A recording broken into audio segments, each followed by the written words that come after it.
Welcome back. In focus हैं हसन रजा पाशा साहब, माहिर कानून हैं, जिनसे हम बात करेंगे कि 27वीं आईनी तरमीम, वकला का एहतजाज और इस्तीफे, ये सब चीज़ों को अगर साथ रखा जाए तो क्या हासिल होने को है या क्या होने को है। बेहद शुक्रिया फॉर जॉइनिंग अस।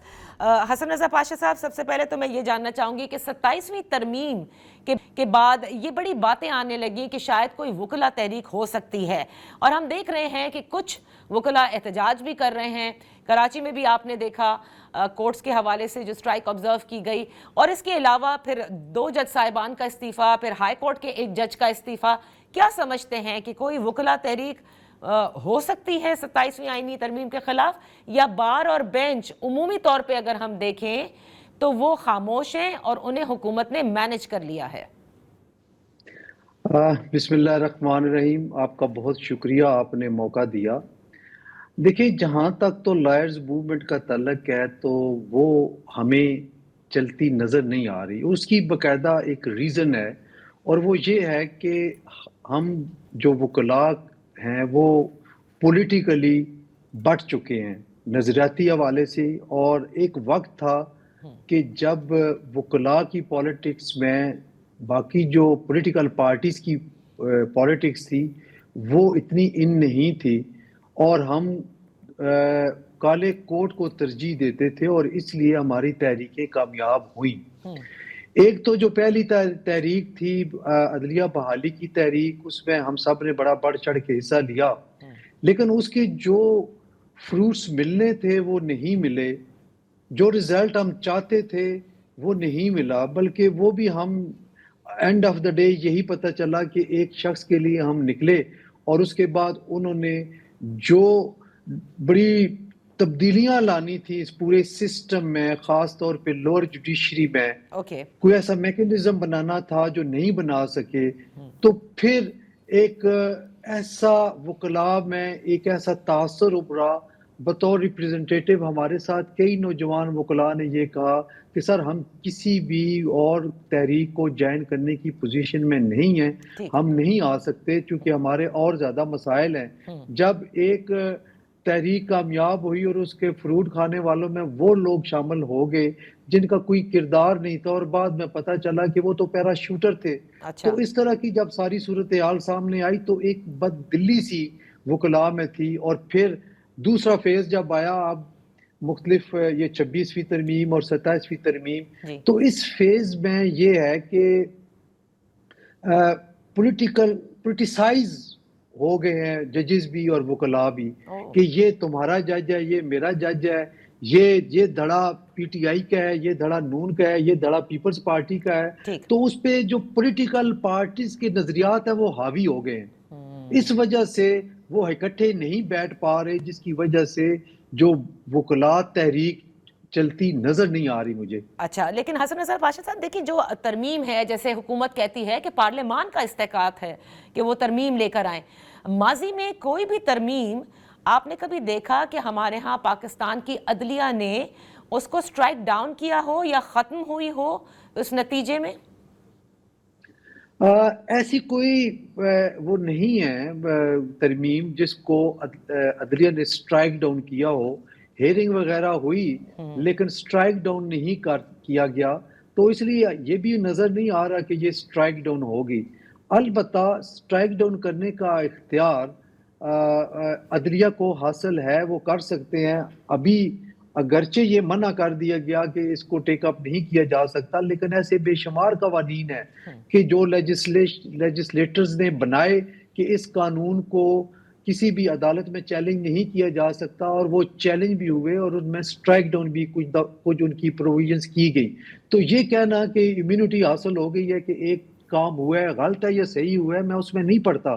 लेकिन जो अदलिया के इख्तियारात हैं उनकी अगर तरफ देखें तो फिर ये इख्तियार बहरहाल सुप्रीम कोर्ट ऑफ पाकिस्तान के पास मौजूद है और रहना भी चाहिए।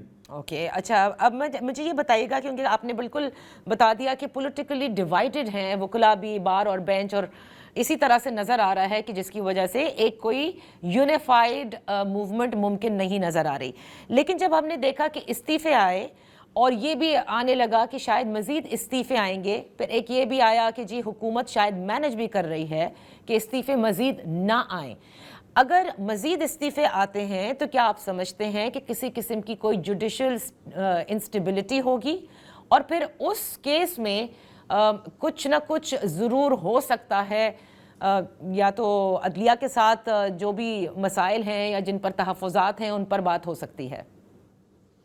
دیکھیں، ہمارے ملک کے بڑے عجیب مسائل ہیں، وہ اور اسپیشل سرکمسٹانسز ہیں جن کو آپ کو دیکھنا پڑے گا۔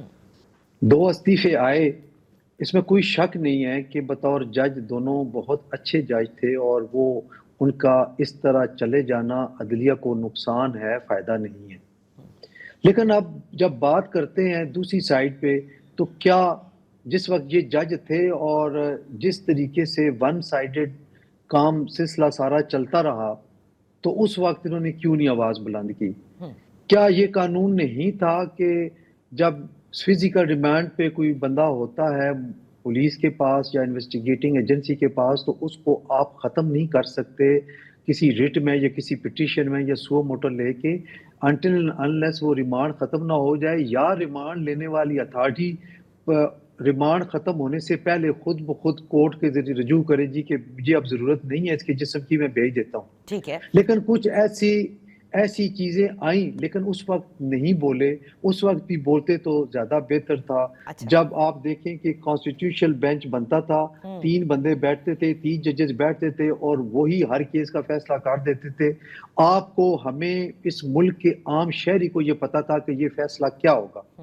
پھر اسی طرح اور صوبائی پنجاب اسمبلی کے وہ جو سیٹوں کا مسئلہ تھا، جنہوں نے ووٹ کاسٹ کیے عدم اعتماد کی تحریک میں، اور پھر وہ ڈی سیٹ کر دیے گئے لیکن ان کا ووٹ کاؤنٹ نہیں ہوا۔ تو یہ اس قسم کے کافی سارے معاملات تھے، بہرحال وہ چلے گئے۔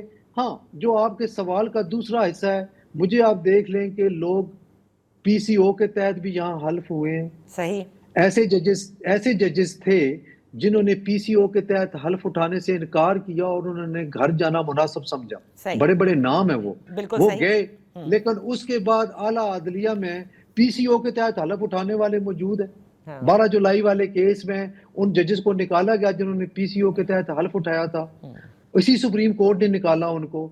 تو کہنے کا مطلب یہ ہے کہ یہاں پہ کوئی جگہ خالی نہیں رہے گی، لوگ کیوں میں ہوں گے، کہیں نہ کہیں کوئی ایڈجسٹمنٹ ہو جائے گی، آ جائیں گے ججز، کوئی ایسی بات نہیں ہے۔ اچھا، آخر میں بس میں بریفلی آپ سے یہ جاننا چاہوں گی کہ فیڈرل کانسٹیٹیوشنل کورٹ کا قیام کیا ہوتا دیکھ رہے ہیں آپ کے جو آئینی معاملات ہیں، اور خصوصاً ہائی کورٹ کے فیصلوں کی جو اپیل ہوگی ریٹ پٹیشن کے ذریعے، وہ سنے گا ہی فیڈرل کانسٹیٹیوشنل کورٹ، کیا آپ سمجھتے ہیں کہ پھر ایک باٹل نیک بن سکتا ہے؟ دیکھیں، یہ کوئی آج نہیں ہوا، یہ 1 سال ہو گیا کانسٹیٹیوشنل بینچ کام کر رہا ہے، اور میرا خیال ہے اب سموتھلی وہ کام چلا رہے تھے۔ صرف 27ویں ترمیم میں یہ چینج آئی ہے کہ چیف جسٹس اس کا رکھ دیا گیا، اور چیف جسٹس وہی بنائے گئے جو کہ کانسٹیٹیوشنل بینچ کے سینئر ترین جج تھے۔ باقی وہی ججز ہیں، 2 ہائی کورٹ سے لے لیے گئے ہیں، اور باقی مزید ججز کو انڈکٹ کرنا ہے، تو وہ کانسٹیٹیوشن ورک کریں گے۔